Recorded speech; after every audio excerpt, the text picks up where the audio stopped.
అసలేమైందంటే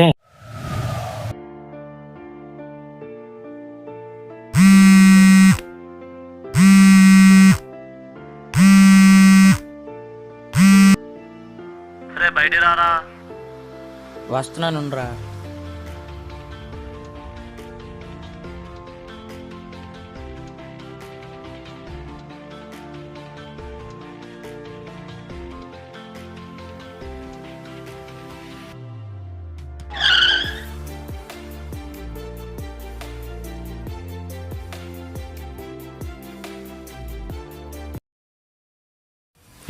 ఏరా అంత సంతోషపడిపోతున్నావు? బెట్టింగ్ యాప్లో కొంచెం మనీ వచ్చిందిరా. నువ్వు చాలా లక్కీరా. రే ఏట్రా బెట్టింగ్ డబ్బులు ఏదో అంటున్నారు ఏట్రా? కొన్ని బెట్టింగ్ యాప్స్ ఉంటారా, అందులో మనకు కొంచెం డబ్బులు వేస్తే ఎక్స్ట్రా డబ్బులు వస్తారా, ఆడు కూడా ఎక్స్ట్రా డబ్బులు అలాగ వచ్చాయి. ఇదేదో బెట్టింగ్ యాప్ అంట, డబ్బులు వస్తున్నాయంట, ఇదేదో బాగుంది, మనం ఒకసారి ట్రై చేద్దాం.